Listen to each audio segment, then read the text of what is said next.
की आराधना करने से मनुष्य भूमंडल संबंधी समस्त मनोरथ स्वर्ग से भी श्रेष्ठ ब्रह्म पद और परम निर्वाण पद भी प्राप्त कर लेता है। सिर्फ स्वर्ग ही नहीं, अब देखो यहां पर कितनी अच्छी बात कह रही है। भौमम मनोरथम स्वर्गम स्वर्गे रम्य च यत् पदम प्राप्त नो या पराधीतो वैष्णवो निर्माणमपि चेतसाम। ध्यान से सुनना, क्या गजब की बात उन्होंने कही है कि जो भगवान विष्णु की सेवा करते हैं इस पृथ्वी पर जो कुछ चाहते हैं उन्हें वो मिलता है। बोले अगर न चाहें तो, बोले स्वर्ग मिलता है। बोले स्वर्ग को भी इग्नोर कर दें तो, बोले ब्रह्म पद मिलता है। और वो भी न चाहें तो है फिर निर्वाण पद प्राप्त हो जाता है। जन्म जन्म कितना प्रयास करते कि हमारी मुक्ति हो जाए, वो संभव नहीं होती। तपस्या हजारों हजारों वर्ष हो जाता है तब भी वो संभव नहीं हो पाता है। परंतु भगवान विष्णु की सेवा करने से वो निर्वाण पद को प्राप्त कर लेता है।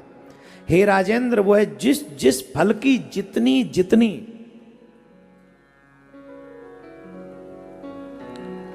वह जिस जिस फल की और जितनी जितनी इच्छा करता है, अल्प हो या अधिक, श्री अच्युत की आराधना करने से निश्चय ही वह सब प्राप्त कर लेता है। बोलो नारायण भगवान की जय। और हे भोपाल, तुमने जो पूछा है कि हरि की आराधना किस प्रकार करनी चाहिए, बताएं कि नहीं। ये इसमें इंटरेस्ट नहीं है किस प्रकार करनी चाहिए, वो बताओ फल क्या मिलता है। फल दिपा दो, पूजा तो हम करते ही रहेंगे, फल बताओ महाराज। सुनो सुनो है, हाँ करेंगे तब तो मिले। वो ही नहीं करना है महाराज, आप कर लो पूजा, फल हमको दिलवा दो।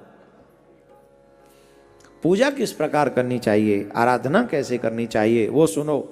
जो पुरुष वर्णाश्रम धर्म का पालन करता है, सबसे पहली शर्ती पहले भी बताई है, अब फिर बता रहा हूं।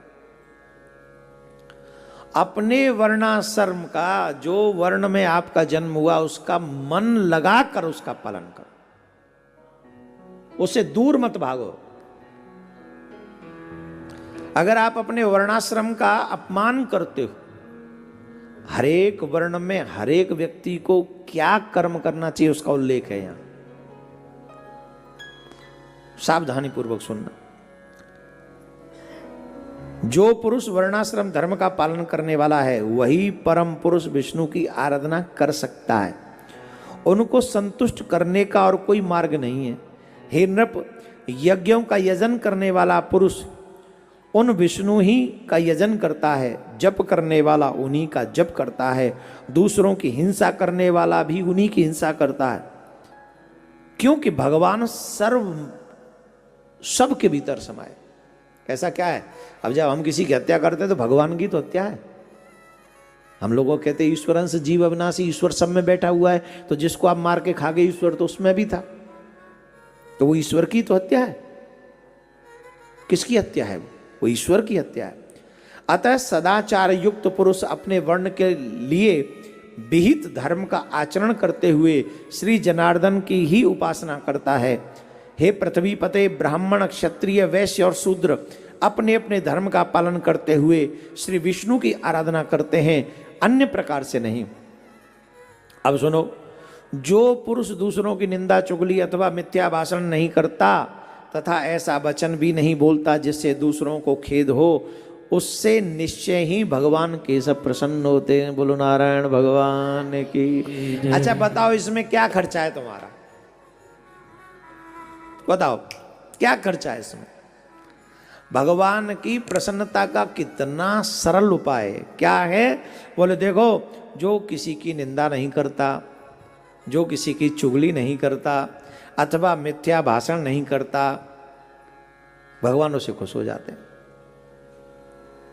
जो व्यक्ति ऐसा हो जो किसी की निंदा करे ना और सुने ना, जो व्यक्ति किसी की चुगली ना करे, और जो व्यक्ति झूठ न बोले और दिन में मात्र 2-4 माला ही कर ले, 2 ही माला कर ले बस, सिर्फ 2 माला कर ले, भगवान तुम्हारे आगे पीछे घूमे। और गजब की बात तो यह है, वो ताली वो बजा रहे हैं जो बिना दिन रात झूठ बोले बिना नहीं रहते हैं।